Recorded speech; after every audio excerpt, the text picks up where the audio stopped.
Hello guys, welcome back to the channel. So today we'll be solving the problem of the day for today, which is the largest divisible subset, and we'll be doing it live. So you'll be seeing me in real time as I solve the problem. Let's have a look at what the problem statement says. Given a set of distinct positive integer nums, so every number that you have here is distinct, different from the other. Return the largest subset answer, okay, such that every pair answer of I, comma answer of j of elements in this subset, okay, answer I mod j is 0 or j mod I is 0. So one should be divisible by the other one. If there are multiple solutions, return any of them. Okay, so how do we go thinking about this? Let me just take a very quick screenshot of this, paste it over here, and let's try to think. So we need to maximize the size of the largest subset. Although I've solved this problem, but I actually did solve it quite a while ago, so it's not that fresh in my mind what strategy, what approach I used. How do I go thinking about this? Answer I mod j, and I need to maximize the size of the subset answer. So over here we take a look, we have this thing such that every number is divisible by the other number. So doesn't matter what pair I'm talking about. 8 is divisible by 4, 4 is divisible by 2, 2 is divisible by 1. So each and every pair is divisible, right? Ij. And similarly 8 is divisible by 2 as well, 8 is divisible by 1 as well. 4 is divisible by 2 as well, and 2 is divisible by 1 as well, right? So yeah, each and every pair should be divisible. Let's okay, so they're saying that either answer of I mod answer of j equals 0 or the other way around. So what I'll do is they don't guarantee, even though that in both of these cases the array is sorted in ascending order, but that isn't guaranteed over here, right? They're not saying that the array is sorted. So what I'll do is I'll sort the array first of all in descending order. Why descending?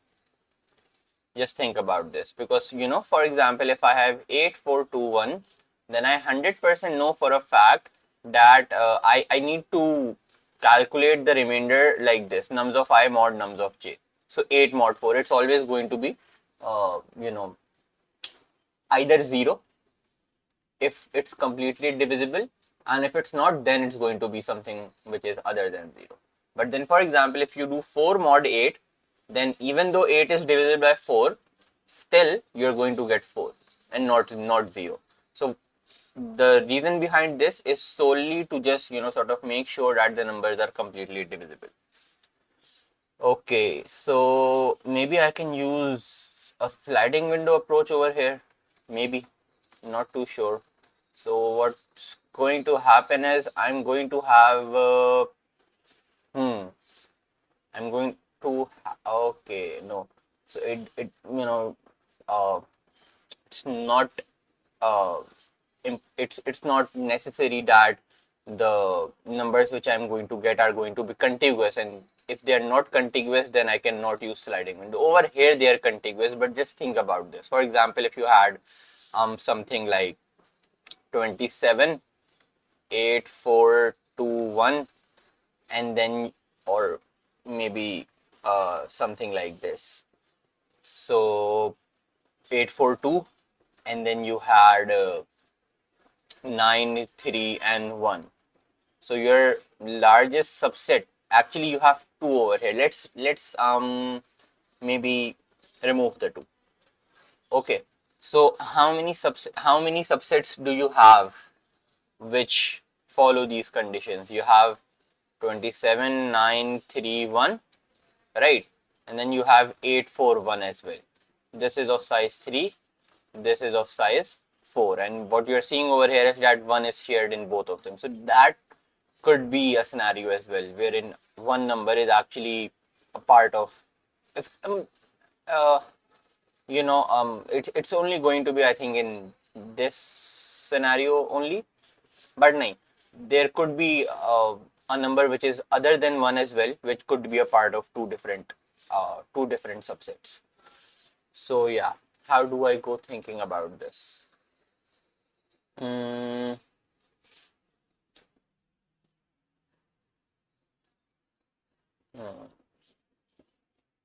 one thing which is, sort of coming into my mind is I use a set, and there's this pretty standard technique such that,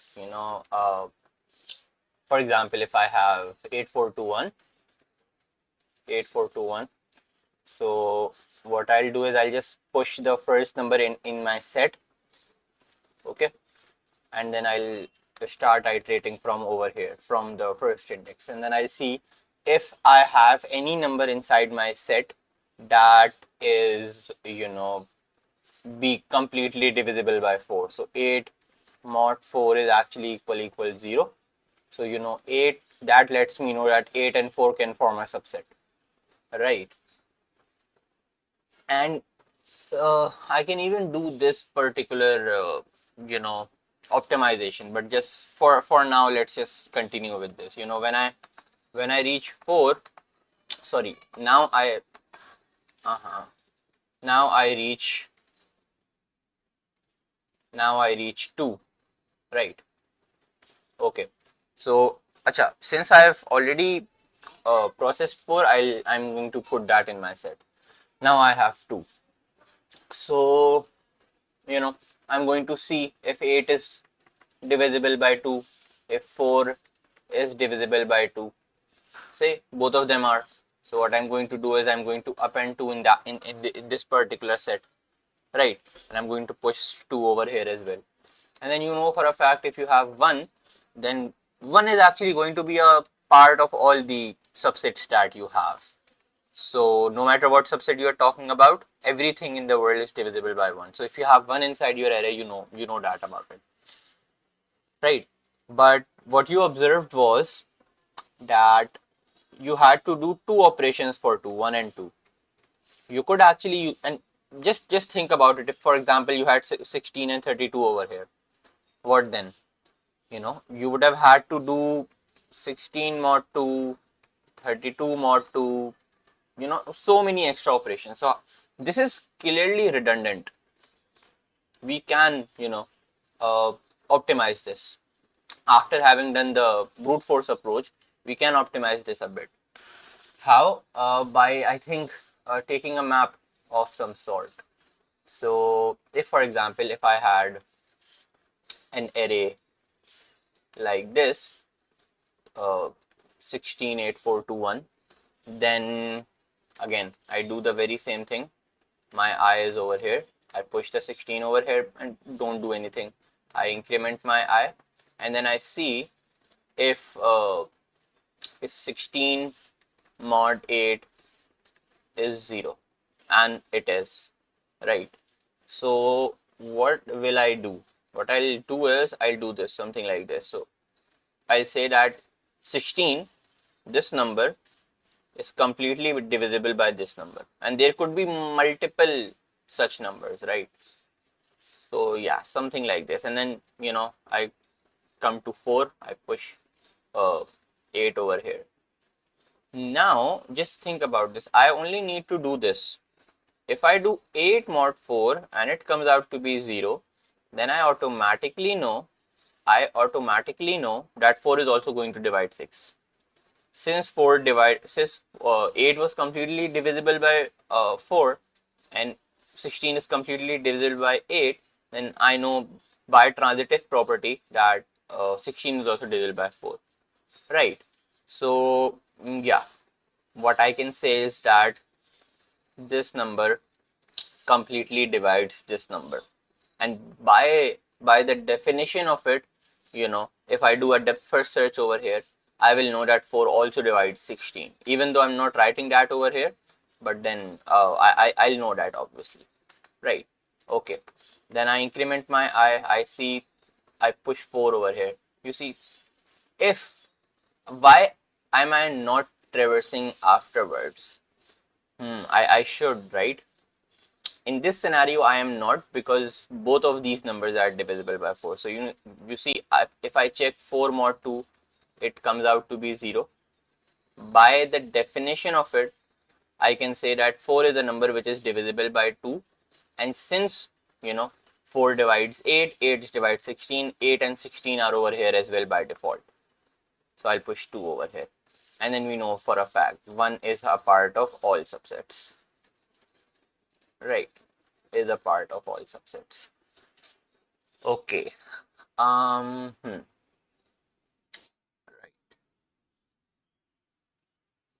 But there's going to be a slight modification over here. For example, if I had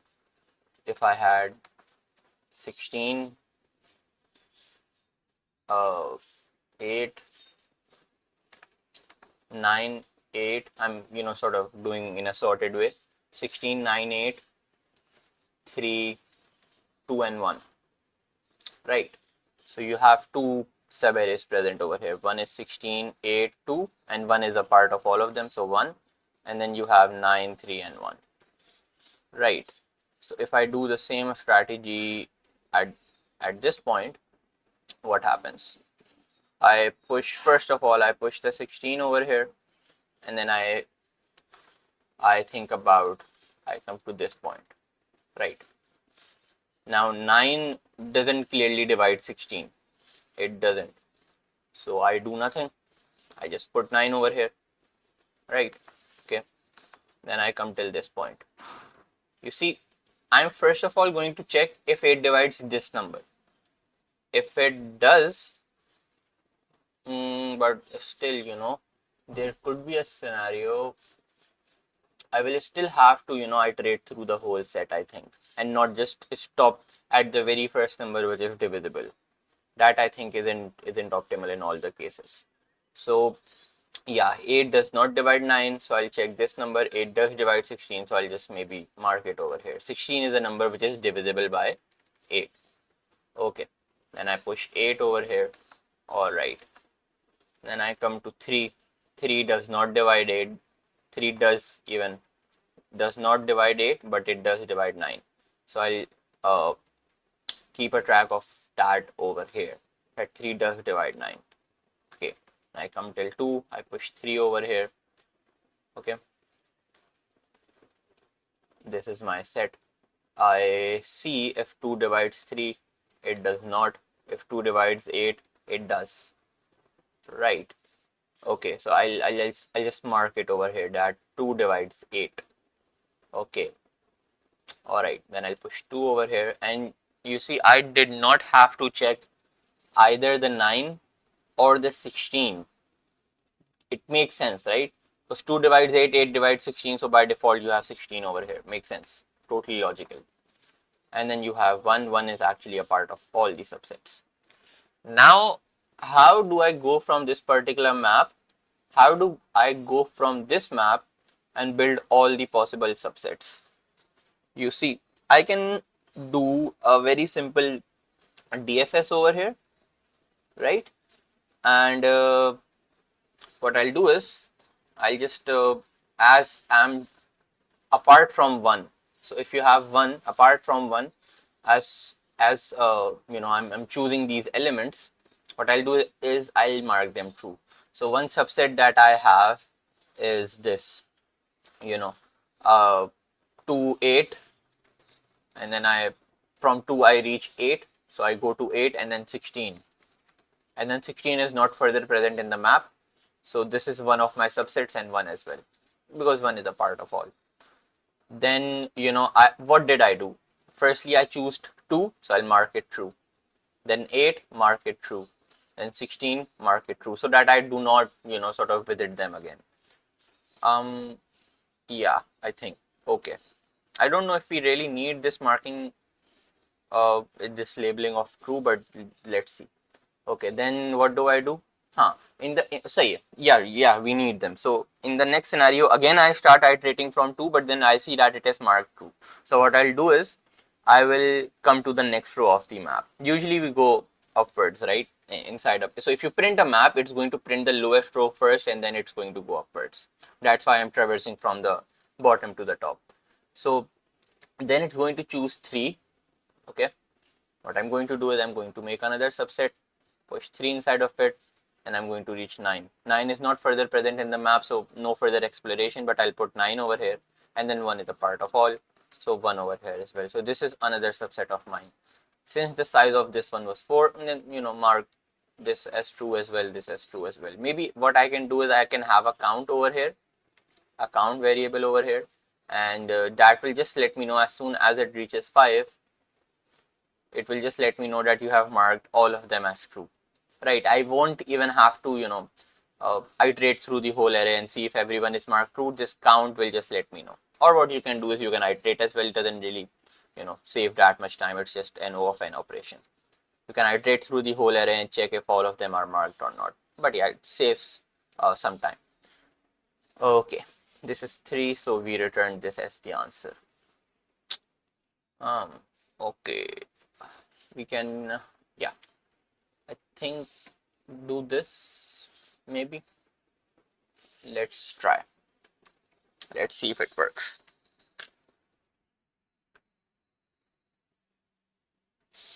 So I have n as nums dot size. Then what do? I take a set, right? Then I take a set. So, and that set actually should be sorted. Okay, first of all, I need to sort the array, right? So sort nums dot begin, nums dot end, right? Okay, then I take a set st, and I also have to take a map int comma int, I think, because yeah, int comma int. Then what I do is I push the first number index 0 inside the set. So st dot insert nums of 0. One mistake which I'm doing is I'm sorting it actually in ascending order, whereas I need to sort the array in descending order. So just if you include this third parameter, it sorts the array, it sorts anything actually in descending order. So starting from the bigger and then going towards the lower values. It does so in the priority queue as well. If you make a priority queue, by default it's a max heap, okay? But then if you include this third parameter greater, then it becomes a min heap, a minimum heap, okay? Right. So yeah, I do that, push the first number, then I start iterating from index 1. So I equals 1, I is less than n, I plus plus. Okay. So what next? I do, let's, do this one by one. So if you have 16, 9, 8, 3, 2, then you push this inside the set that you have, and you start iterating from here. You see if 9 divides the thing which is there inside your set. It doesn't. Okay. And I'll also see if the set is in the correct order or not later on. So I'll see if, if nums of I is 9, and if, I'll have to have a loop. So for int I in st, right? If it, so no, not actually int, I can say for int num, because I is actually my index, right? This. So for the number which is inside the set, if that particular number mod nums of I, so 16 mod 9, if it's equal to 0, then what do? You I can have a boolean variable over here, maybe boolean status equals false. Okay, you'll know in a while why I'm taking this. If nums mod nums I equals 0, then I'll inside the map I'm going to say that right now I'm not going to say anything, so just let's forget about this. Nothing is happening, right? So nothing will happen. And yeah, then at the end what I'm going to do is I'm going to, inside the set, I'm going to insert nums of I, which is 9. Okay, so 9 goes over here, and I store it over here. Then I increment my I come at 8. So yeah, for first of all, that's what I'm trying to see, right? That's what I'm trying to see. I'll just print out these numbers, num. That's what I'm trying to see. What happens over here. And for now, I'll just return an empty array, just so that this code runs. I want to see how the set is being populated, whether it's being populated in the correct way or not. Greater, I think, hint.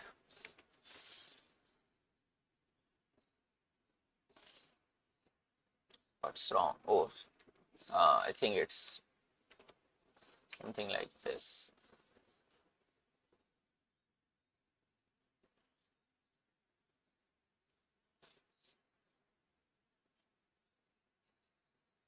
Yeah. So okay, 323. Wait, what I'll do is yeah, and let me actually have a bigger test case as well. So the one which we have 16 9 8 3 2, right?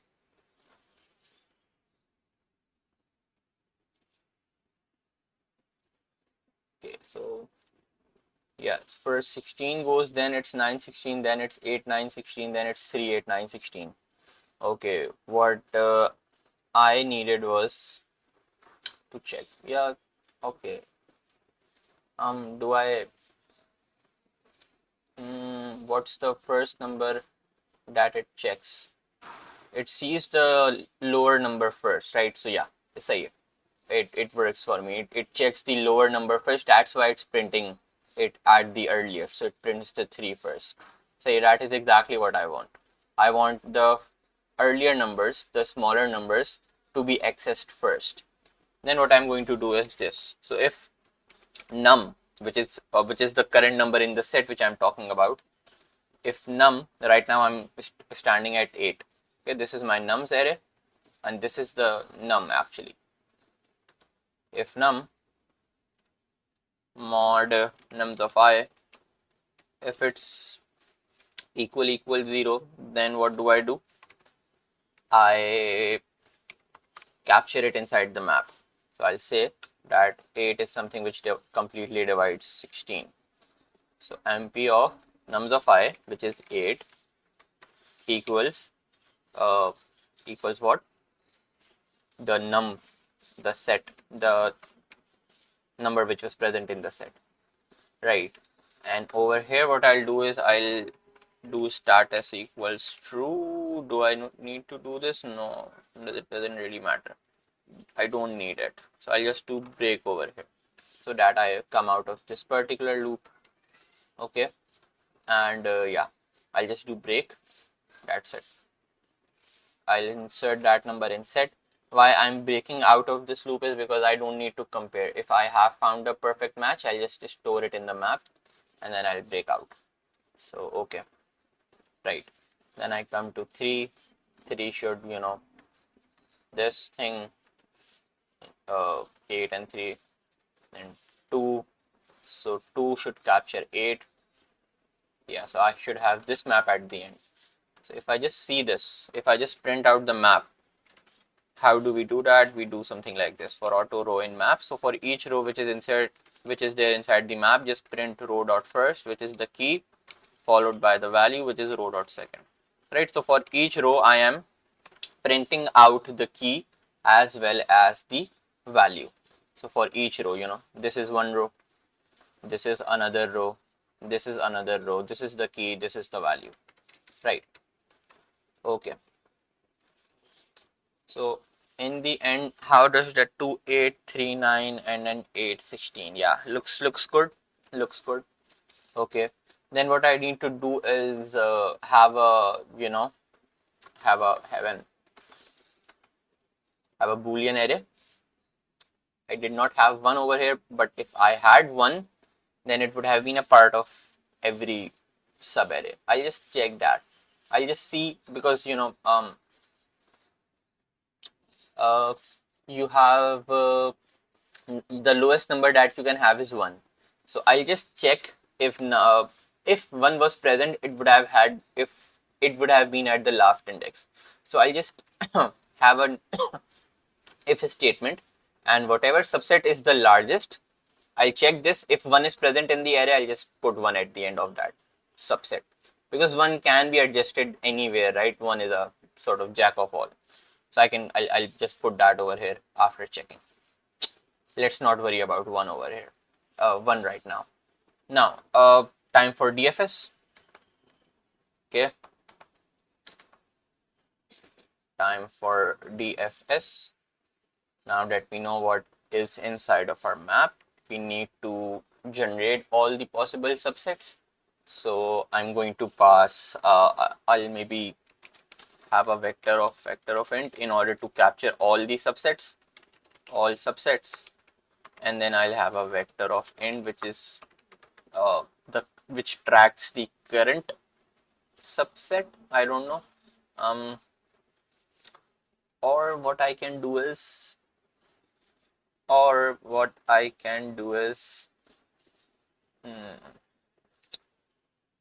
okay, so okay, DFS, and what I will pass into, how many times do I need to do DFS? I will need to do DFS until all of my elements are visited, are marked visited. Vector boolean visited, this would be how much size, depends. If you have 1, then we are not talking about 1 right now. So let me just check if we have 1 over here or not. So if if you have at the last index, if nums of n minus 1 equal, if it's 1, then what I'll do is I'll just sort of have a boolean variable over here, last 1 equals false. I'll mark it true, and I'll just do n minus equal 1. Why am I doing that? Because the vector of visited is going to be of size n, right? So if you have the last element as 1, you don't need to keep track of it as either true false. That's going to be a part of everyone, right? So I don't want that to be a part of my visited array. That's why. Okay, but then it's still going to be a part of nums, right? That's why I decremented the 1, just so that when I'm hitting the DFS, I don't actually count 1 as a valid element. Okay, I hit the DFS. I say, just take the all subsets to the array, take the current vector in order to track the current subset that you're talking about, and also take the map MP, because that is what you're going to need in order to populate the current thing, and also visit it, right? Yeah, okay. All right, so let me just copy this, paste it over here so that it's easier for me to define the function over here. Void DFS, and I'm going to have this all subsets. Let me just pass it by reference because I'll actually be populating it. Then I have vector of int current, then I have map. So here's the map.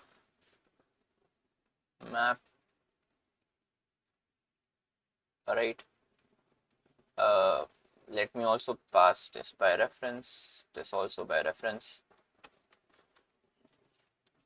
map, and then what do I have in the end? It's the vector boolean n% visited, right? This is my function definition. Just remove this. Okay, then what do? I will be, first of all, I'll be standing over here. I, just like we said, we'll also maintain a count. So what I'll do is I'll maintain a count over here. You'll know why I'm maintaining a count. So let me take a variable int count. It's initially 0. Okay, and I'll pass the count over here as well. I'll receive it over here in count by reference. Okay, so the first thing which I'm probably going to land at is 2. Okay, I think, yeah. So I'll say, let me just see what's the first thing which I land at. So I'll just, yeah, chalo, I have to start from the very first element in the map, right? So for auto row inside the map, what do I have to do? I'll see the first element 2. I'll see if it's visited or not. So int key is row dot first, int val is row dot second. Right. So this, and then I'll see if the key is visited or not. So okay, if visited of key equal false, then I know that I'm seeing it for the first time. Zabardast, perfect. So what I'll do is I'll push current dot push back the key as well as the value, right? Because both of them are part of my current subset. Or I actually, should I? Because the next time I stumble upon the key, I'm going to go from 2, I'm going to go till to 8, and then for 8 I'm going to check, but this is a for loop, right?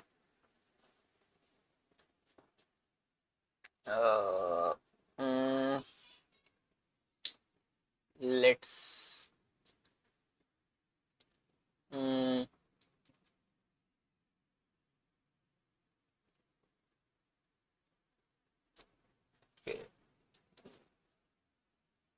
This is probably not how we are going to do this. So I will have to pass some number over here, right? So that I can start the DFS. I will have to pass 2, and then I'll have to pass 3, so on and so forth. So okay, what I'll do is I will have a for loop over here. Okay, and for that I won't even need count, because I'll just hit DFS from every number, right? So for auto row in the map, just hit DFS from every number, and if it's visited, then you'll automatically skip that.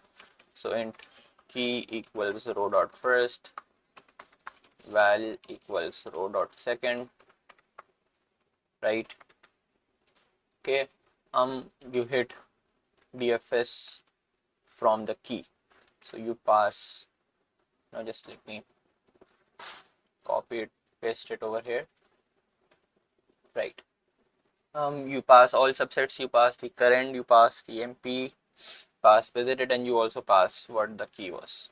Where exactly are you starting the DFS from? And before actually this, I'm only going to hit the DFS if visited of key is false. Remember that. Then only I hit the DFS. Alright. Okay. So over here I will have to have int starting point as well. So let's say u. U is usually starting point, v is destination. So u. The first thing which I'm going to do is I'm going to mark u as visited. So visited of u is going to be true. Say, right? I'm going to write that down over here as well. So true. Okay. I just want to, 2 is probably the first number which I'm going to visit. Then I need to see who are the neighbors of 2. So there's this just one neighbor. It's not a vector of int against 2. There are not multiple numbers, so 6 and 4 as well. So there's just one number. What I'll do is I'll just directly go towards that number. Okay, I'll say if who's the neighbor, by the way? The neighbor is MP of u. U is 2 right now. What is MP of 2? 8. 8 is the neighbor. So I'll say if visited of ngbr visited of 8, if it's false, right now it's false, right? And I should have done this over here, n comma false. Initialize all of them as false first. So false, false, false, false. Okay. If it's false, equal false, then what do you do? If visited of neighbor is false, you hit DFS. The same recursive call which you had over here, but then the key becomes ngbr 8. Now you reach 8, you mark it as true. So you mark the 8 as true. Okay, you see who's the neighbor of 8. 8 has no neighbor. Okay, 8 has no neighbor, but it does have this 16, right? It does have this 16. So if 8 has no neighbor, so yeah, if 8 has no neighbor, if 8 is not present in the map, then this thing ngbr mp of u, it's going to be 0. Yeah, it's probably going to be 0 if you have, ngbr is 16, right? So if you do mp of 16, by default the map is going to create a 0 value for you, and 0 is something which we do not have present in the original array. So if it comes out to be 0, then I'll know. If it comes out to be 0, then I need to do something. So if ngbr equals 0, if you get 0, because so I visited, I chalo, that's one step later, right? I visited 8, I marked it as true, then I made the recursive call to 16. 16 was not present in the map, so mp of 16 would have been 0. If neighbor equal 0, what do? You mark it as, you have already marked it as visited, so there's that, you just return from over here. Now you also need to make sure that you populate the current, right? So you mark it, when you mark it true, I think after that you can push back u inside the current. And when you have this particular base case, if the neighbor is 0, then what you do is you push back the current in all subsets. So all subsets dot push back current, right? Okay, I was sort of doing this all brute force approach because the constraints are very low, so it's going to actually allow me to do all this. Okay, all right. So that way, I'll have marked some of the elements as true, the other ones as false. This one is still, these two are still false. So when I iterate over them, I have another subset. I'll push that inside of all subsets. Okay. Then, right, I need to determine what the answer is. So I'll iterate through all the subsets. So for auto, or it's for your better understanding, for vector int row, which is for subset, which is there inside all subsets, I'm going to iterate over each subset, and I'm going to track what the maximum length of subset is. So int max length, initially it's 0, and I'll just keep updating it. What do I need to return? I need to return a vector int, right? So I'll have a vector int over here, vector int ans, which I need to return. Okay, and I'll do something like this. So if the current subset which you are looking at, if its size is greater than maxlen, then do two things. First of all, update maxlen to subset.size, and then make it your answer. Make the current subset as your answer. Okay, so yeah, make your current subset as your answer. Do this. The only thing which you'll need at the end is to see if you had a 1 present inside your array, last one. So if it was true, if the last one was true, last one, uh, this was the variable name, right? This was capital. If last one, then what you do is you do answer dot pushback 1 and you return answer. Let's see if it passes the test cases. It does these two, but it doesn't. Output 281639. Wait a second. So wait. Why is it? Because these two were completely. Acha, this is correct. This is also correct. But why did it put 3 and 9 over here? Why did it put 3 and 9 over here? Why did it not return? So, acha, okay, sorry. One mistake which I'm doing over here is when I'm hitting DFS, I need to create a current. The current should be new every time, right?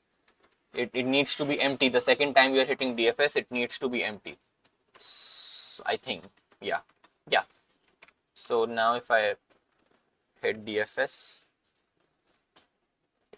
all the test cases are accepted, and I think it's going to pass all of them. Wrong answer. Okay, only 7 test cases are passed. If nums only has one element, my output is empty. That's a pretty sort of edge case sort of a thing. So in order to tackle this, I'll just do this. If n equal 1, return nums. But then still I think there are going to be some test cases which are not going to pass. Let's see what those test cases are. So 3, 17. The output should have been 3, but then my it returns empty. Why is it doing this, by the way? Why is it doing this? The current should actually have a value of 1, right? No matter what.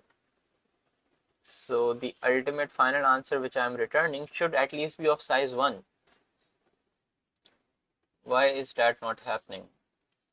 When I, because that's not present inside my map. Okay, because neither 3 nor 17 is present inside my map. So I shouldn't actually, iterate over the map.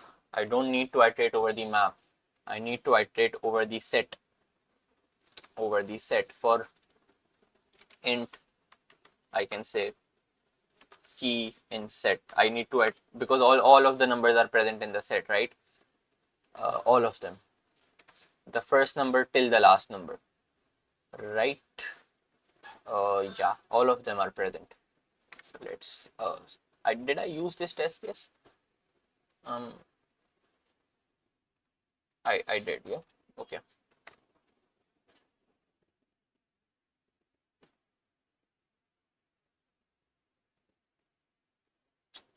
If visited of key, okay, no, this is false, because this is something which is very wrong. Key is actually a number, right? So rather than having a vector of Boolean, what I'll do is I'll have a map. I will have a map over here as well. So I'll have to make the changes. If I'll take a map of int comma Boolean, okay, and okay, something like this, and I'll see if visited of key equal false, or I can just, why am I taking a map? I can just take a set of visited, right? Set of integer visited. So what I'll do is I'll say, if visited dot find key equal visited dot end. That means that the number the key which you're talking about is not present inside inside the what? Inside the, it hasn't been explored. It hasn't been explored yet. So here I'm making the set. I will need to change it over here as well. set of integer visited, and I just don't do this visited dot insert u, right? Okay, and then something over here as well. If visited dot find u equal visited dot end. If you do not find, then only hit the DFS. Okay, so these test cases are not being passed right now.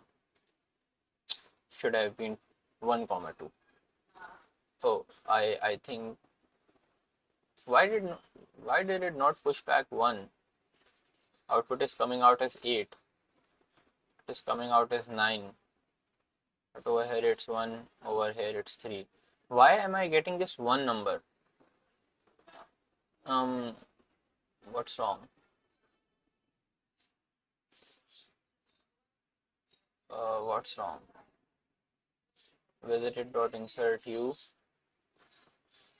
Okay.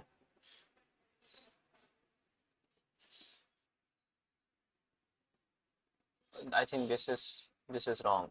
This should have been in GBR.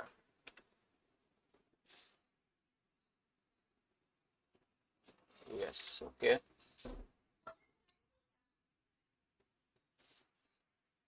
38 test cases passed. What's wrong? 90, 180, 367. What's wrong? 9 and 18 are not present. Instead 5 is okay. I'm returning the wrong. Okay, this is very interesting. I'm returning the wrong sub. Even though this is correct, even though 590, 180, this is 100% correct, but then it's not the overall correct answer, because if I had skipped 5 and if I had taken 9, 18, it would have been better for me. So is it dynamic programming? Yeah. So all of this effort was in vain. This is actually a problem of dynamic programming. Very simple problem though. The constraints are very low. So okay, so yeah, just sort of generate all the subsets, simple, and sort of a logic. It's going to look like this. Let's take any one test case. For example, this would be very large. So yeah, 169832, right? If I talk about this test case, then 16, 9, 8, 3, and 2. I've sorted the array. Okay. What I'll do is I have two choices, either to take 16 or not, right? Let's say over here I take 16, over here I do not take 16. Then I increment my index. Now I'm considering 9. There is no way I can take 9 because 9 does not divide 16. Okay, so I cannot take 9. I will obviously, the only option for me is to reject 9. So there's just one path, reject 9. If I do not take, however, if the array is empty, then I can take 9, and I can also not take 9. So I have both the choices available with me. Then I increment my index. I think about 8. So why this would be 16, sorry. I'm not taking 9, but then 16 is obviously present, right? Now 8 divides 16. So what I'll do is I'll push back 8. Okay. And I'll push back 8, 100%. Why would I not push back 8? Why would I ignore 8? I wouldn't, right? I wouldn't. So there is no point of not taking any number. If it divides, just take it. If it doesn't, then not take it. So, okay, makes sense. So why would I ignore 16? Chalo, for now, let's say I ignore it. I do not take it for some reason. Okay, maybe because later on it didn't let me have a big chain. I'm exploring all the possibilities right now. 9 I cannot take 8 over here, but over here I can take 8, right? So I have considered this. 3 over here, I'm not going to push 3. 3 doesn't divide 8, remains as it is. Over here I cannot remain as it is. Over here I can. So 9 comma 3, I'll have two choices over here, and then if I do not take, and this remains as it is as well. If I can take it, I can take 3. Then I have 2 I can take, so 16, 8, 2. So yeah, then I can take 2 over here as well. Cannot,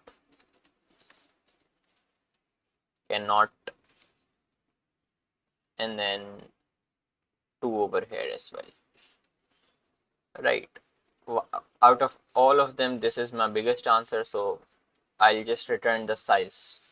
I'll just return the array which has the largest size to the upward sub call. So I'll return this, and ultimately, this has size 3, I return it over here. This has size 2, I return it over here. This lets him know it has size 2, this lets him know that it had size 3. Now when I compare 3 and 2, I'll pass 3 over here. This will get rejected because this is bigger than this, right?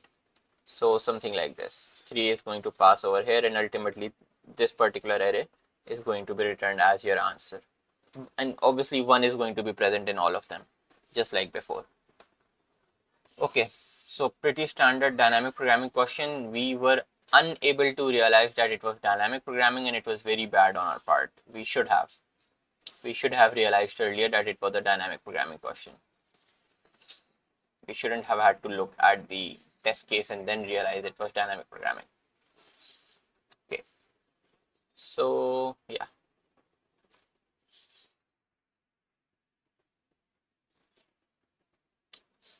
What I'm going to do is very simply write the code down for this particular planning.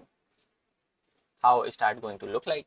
That's going to look like something like this. So return solve 0 comma nums, and I will have to have a temporary vector as well, right? Current, in order to maintain all the states. Yeah. So vector, initially it's going to be empty. And what is this current, by the way? This current is, initially I had nothing. This is the current. Then we start to populate it in each of the subsequent recursive calls. Okay. All right.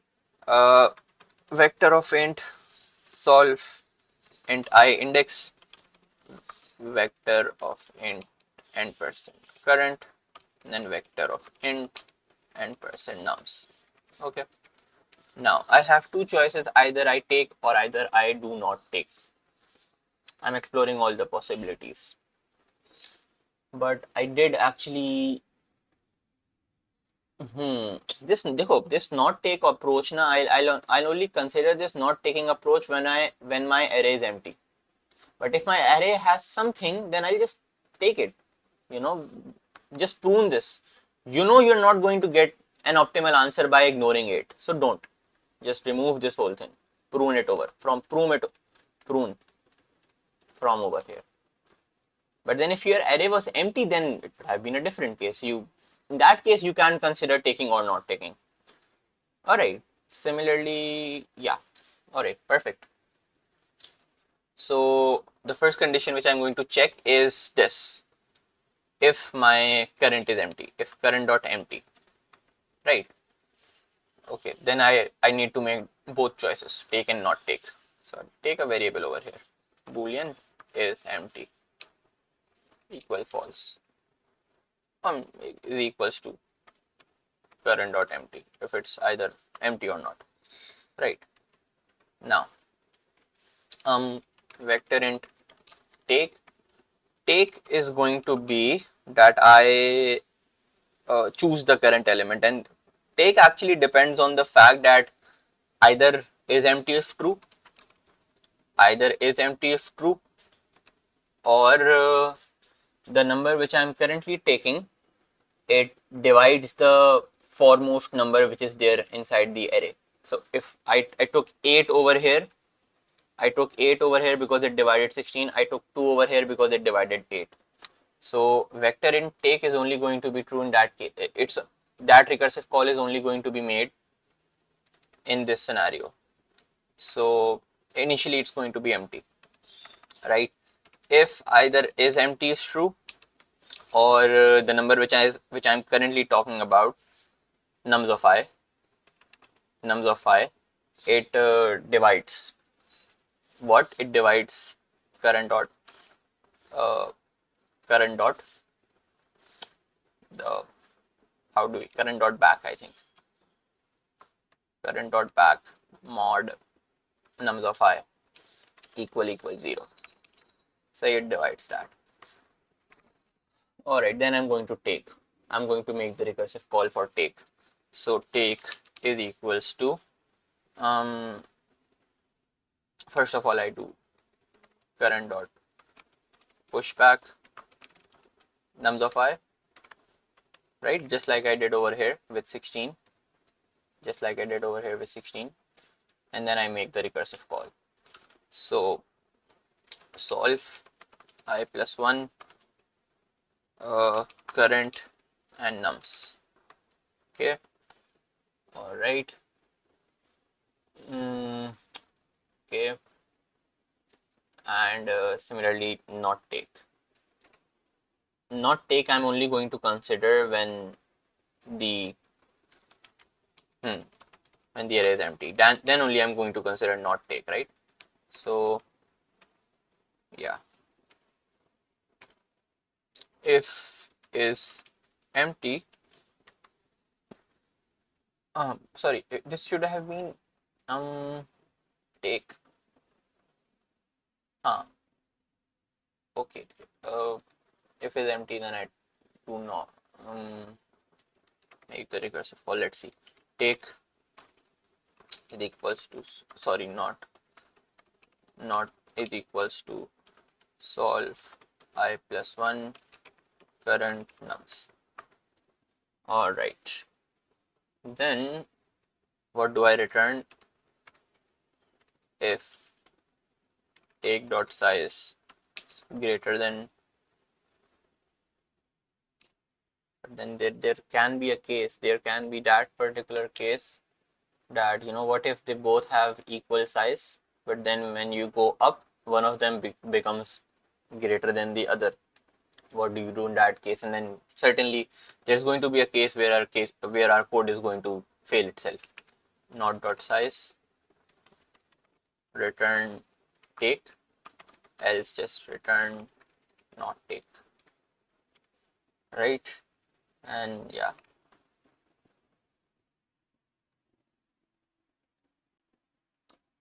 sorry, this is a variable.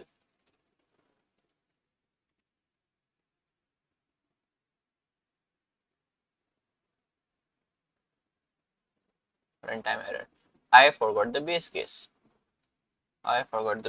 So if I is greater than equals to nums dot size, just return an empty array, right? So, wrong answer. All of them wrong answer. So maybe I need to do something like this. I do not need to push back the current. I need to append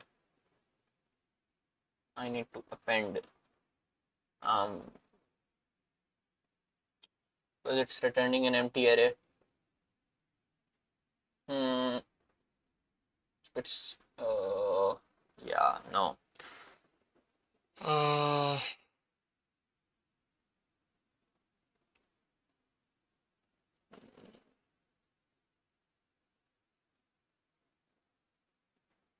Returning an empty array. So maybe take dot nums of I. It returns an empty array, then I push back the nums of I. Then I calculate the sizes. Some of them pass, some of them don't. 3 to 1. No, it's just pushing back all of them.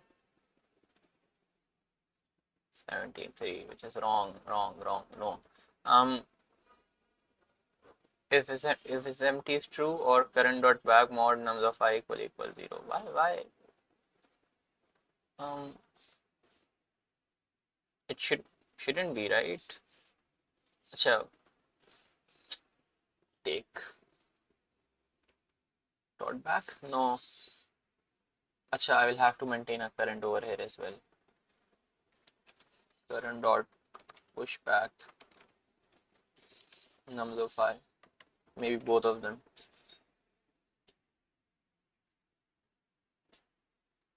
Still doesn't pass. So it's just taking these individual elements.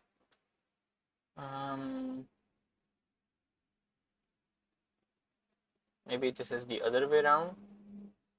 Nums of I mod current dot back. No, wouldn't be, because it is sorted. So current dot back. Yes. So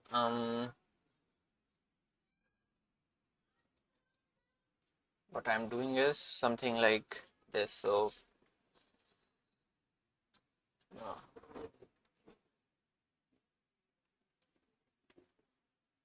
uh,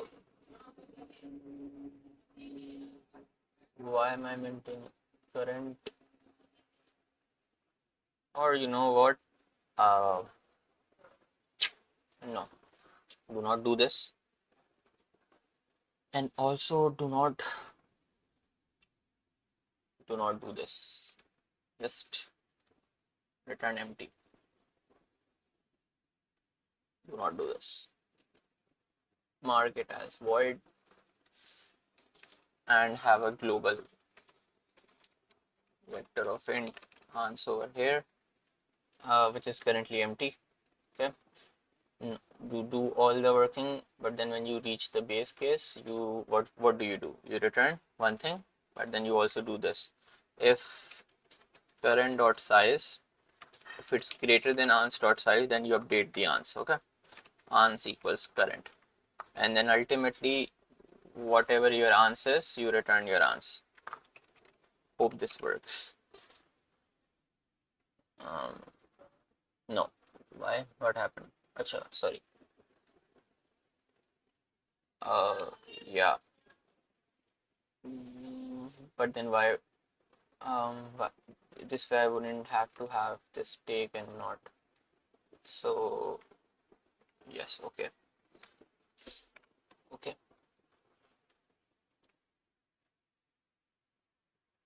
No, doesn't work. Doesn't work. 1, 2, empty, empty, 1. There was this one acha, because but then it's returning an empty array in all these cases. Why would it return an empty array, man?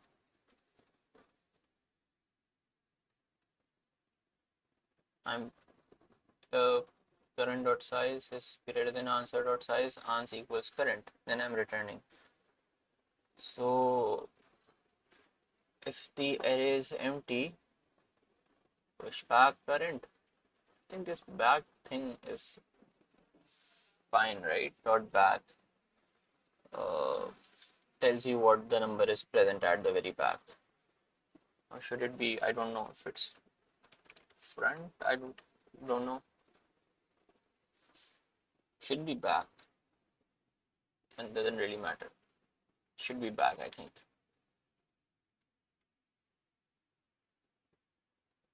Okay. Why is it not working? Nums of I.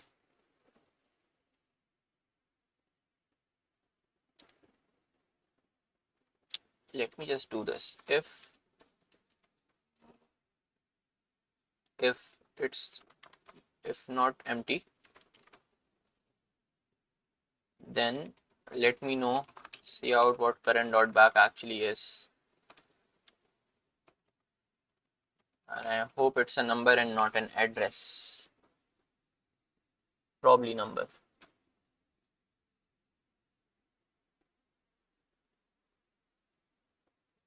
Oh, my internet is not working. Yes, so it does not print out anything. So why does it not print out anything?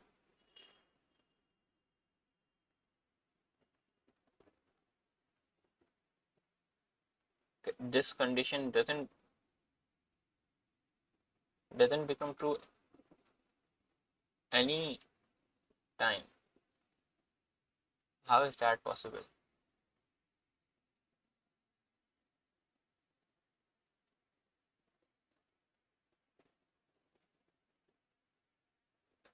How is that possible?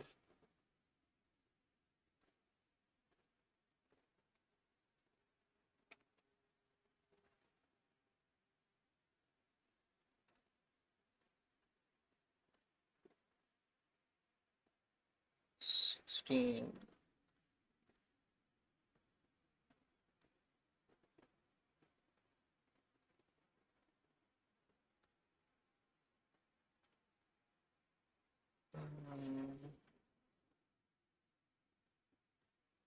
What am I doing wrong?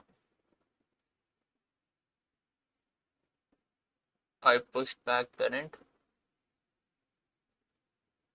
and I explored.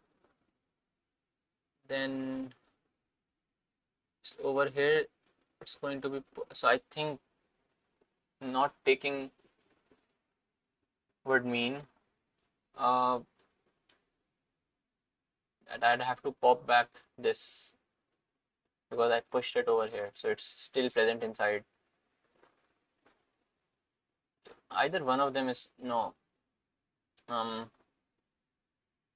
If I did push back, then I would have to pop back. Yep, that makes sense. That makes sense. Uh,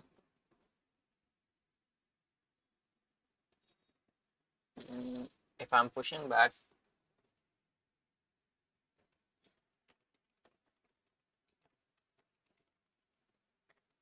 then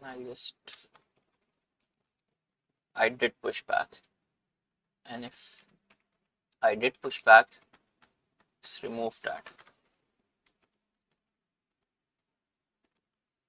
That's, I think, yeah.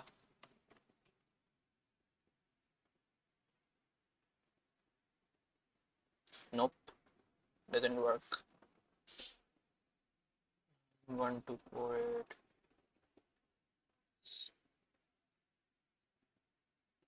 What am I doing wrong, man? This is easy. This is easy. Just think again. Sometimes it's better to start from scratch. Think again.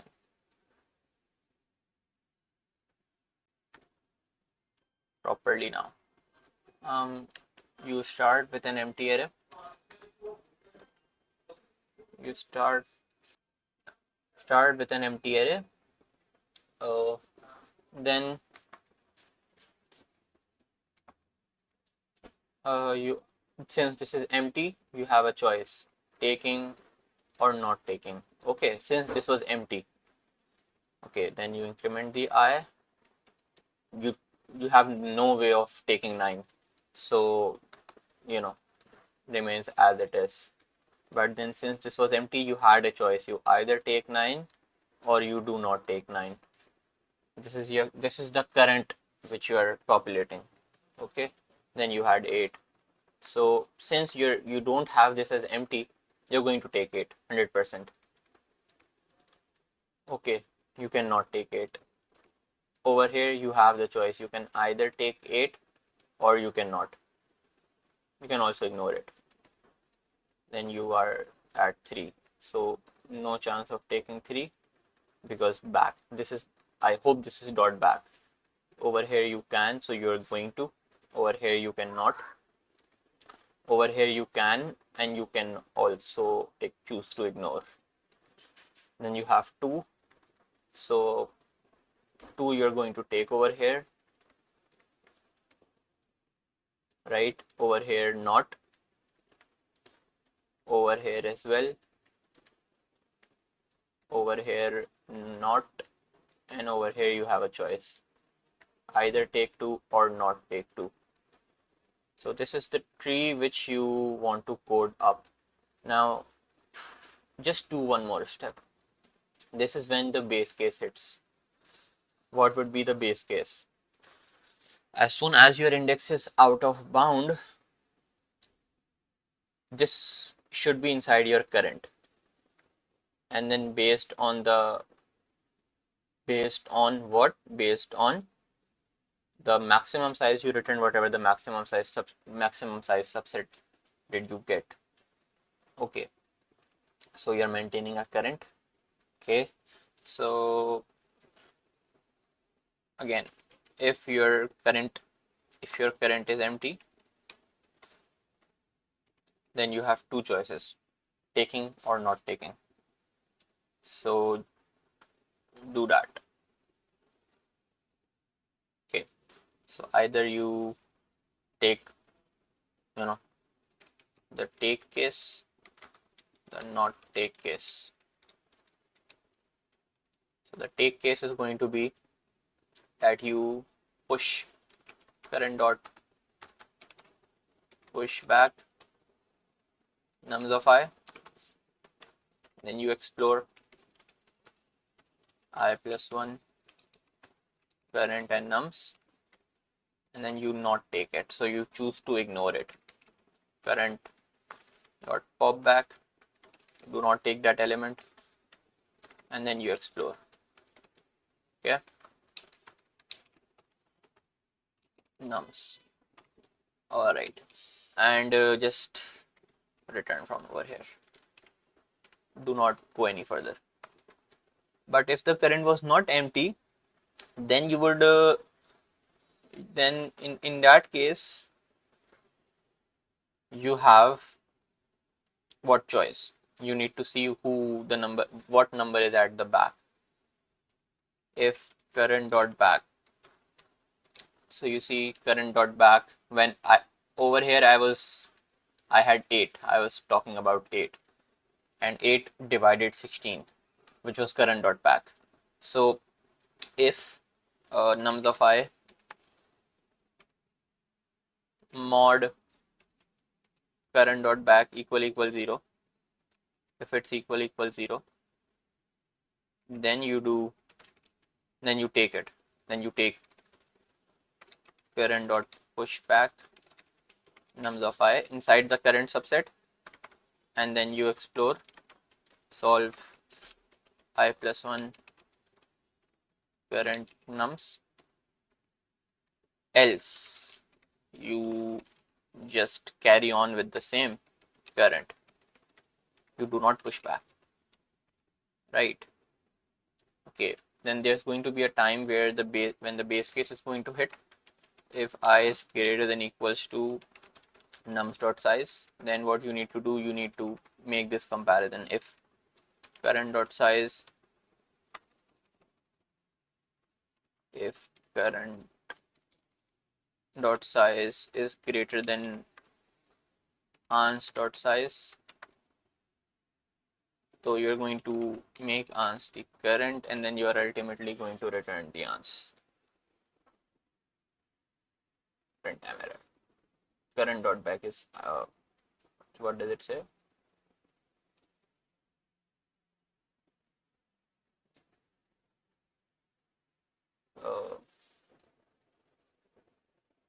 Let me see.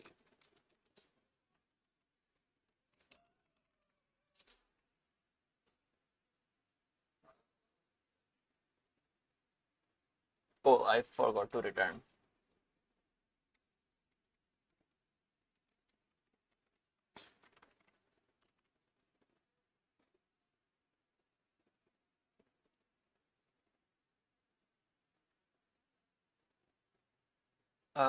Does not 4. Achha, it pushes it back 2 times. This is working fine, this is working fine, this is wrong.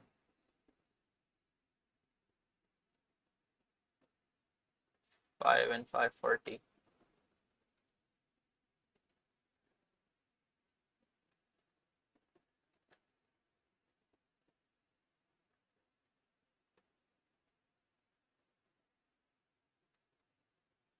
Should it be front? It should be back, right?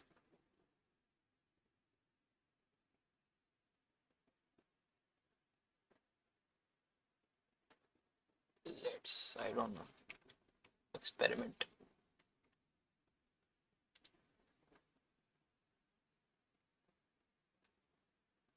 Nope, doesn't work. Okay. Okay. Alright, what am I doing wrong? It's pushing two times. Pushing 2424 two times. It's not actually returning from here.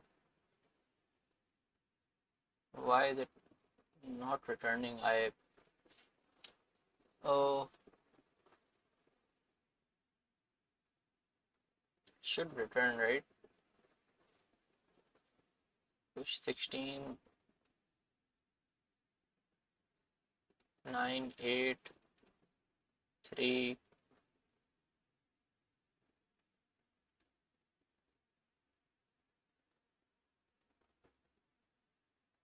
Or maybe, just see out the whole of current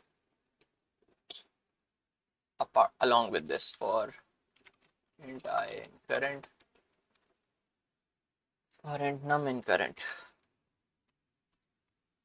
See out num.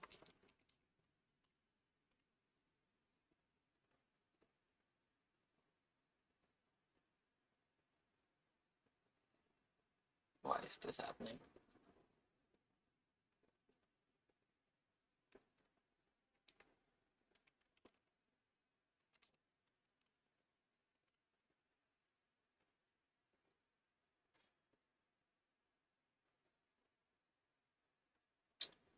Okay, this is okay. Why is it pushing back 2424 so many times?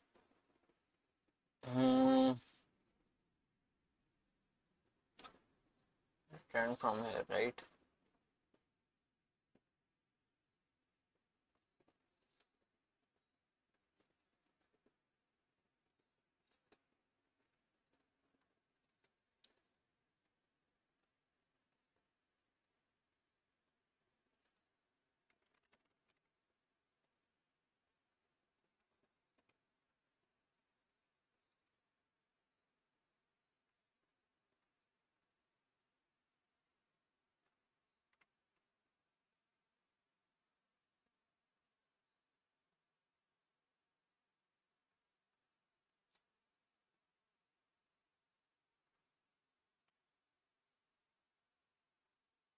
Okay, it's pushing back two times. 2424 two times.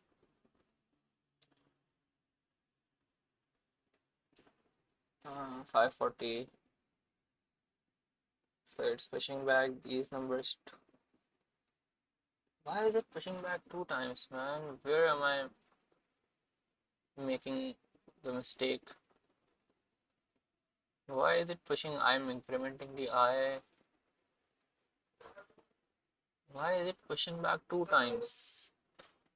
Current.empty, it's going to go into this, and then it's either going to take or it's not going to take and explore. If current is not empty, then it's going to go into this. It's going to push it back. It's either going to make this call or going to make this call. So back.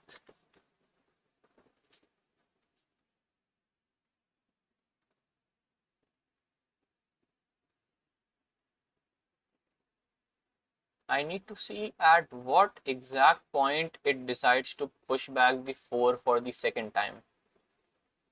Okay, so yeah, I'll do that. I mean, current.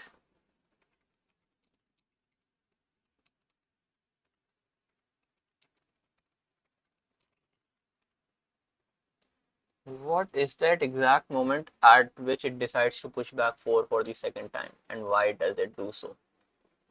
Pushes back 4. Wrong.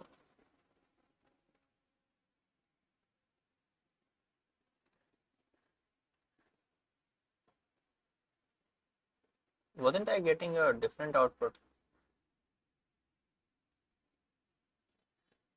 Oh, so I front dot front with dot front I was getting a different, very different output.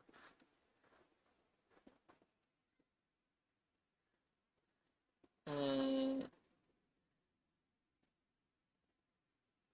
I haven't sorted the array, man. Come on. Come on, man.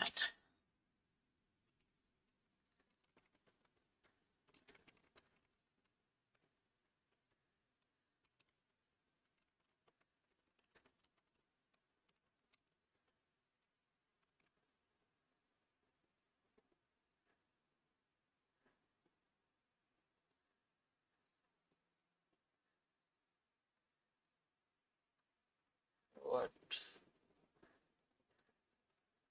Okay, this was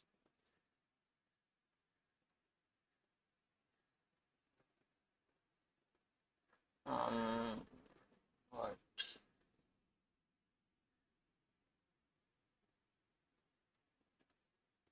Oh,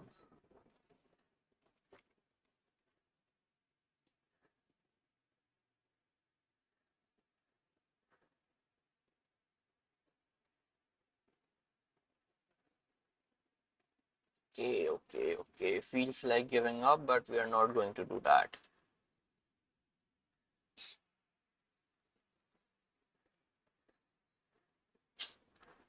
We are not going to do that. Why is my current only have one element inside of it every time? Why is it not taking multiple ones?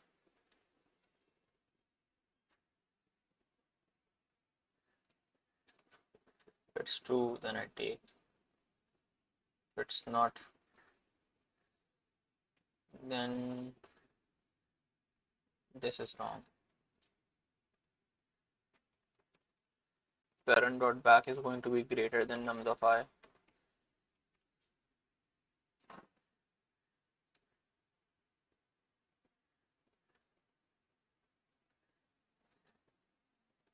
Eight four two two one. It would have been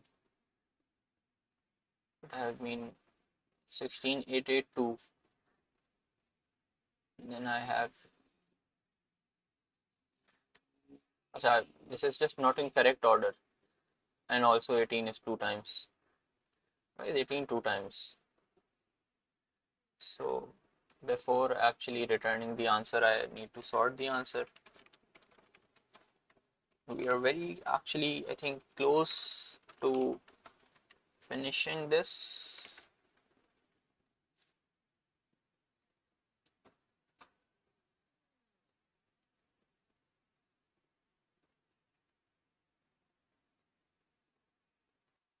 Right. So what's wrong? Or okay, that's the only thing which we need to now figure out. Why is this 18 being pushed 2 times? The only thing which we need to now figure out.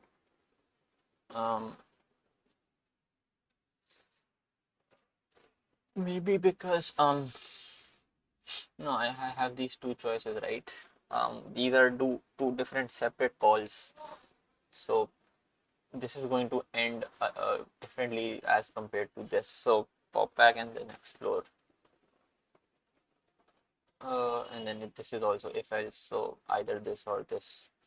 So if I'm going over, if this becomes true, then okay.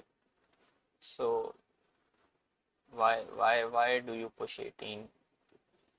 How come you're getting 18 again, since they clearly said that distinct positive integers? How is it getting 16 again? That's what I'm trying to figure out. It can't be exposed to 18 2 times. So it takes 18. No, it's not going to. Current is not empty. At this point, current is not empty, right? Okay. At this point, it's the current is not empty. So it did push back 9, and then it did push back 9. and then it ignored the 9 and made all these recursive calls. Then it decided to push back 18 again. Why? Why?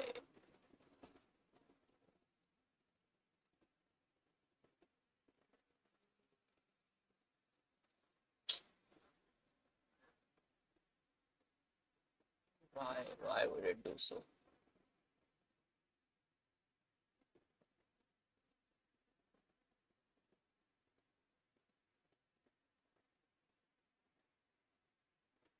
I'll just also maybe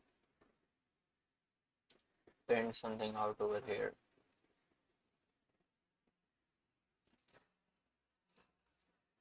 Um,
Current is initially empty, right? Why doesn't it?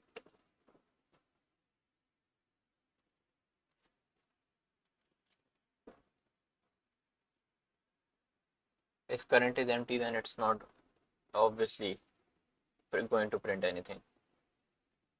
Yeah, makes sense. Obviously.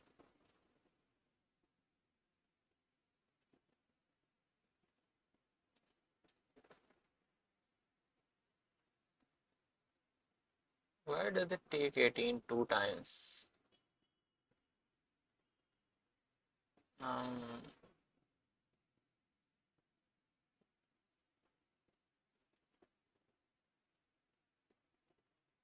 it's not supposed to, right? Why would it push back 18? Um,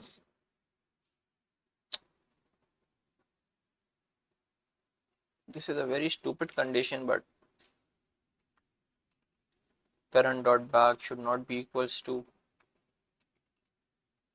nums of I. I don't know why this is happening, but just so that it does not passes all these test cases.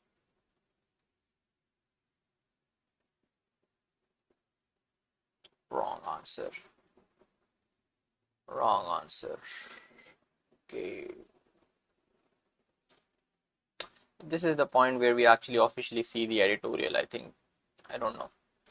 Why is it why am I getting a wrong answer? Let's see which test case is not passing. I did February 9, 2024 and followed by a lot of errors actually. Okay. So if I have, it should have been 48240 rather than having 10240. So, okay.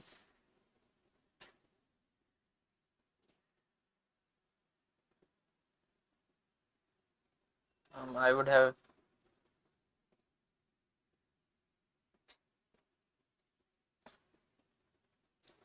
I don't know man, I'll just look at the editorial. It's logged. I'll just look at my previous submission. What am I doing?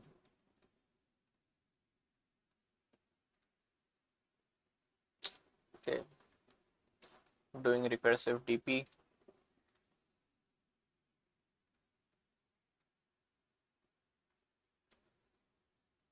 Okay, what am I doing?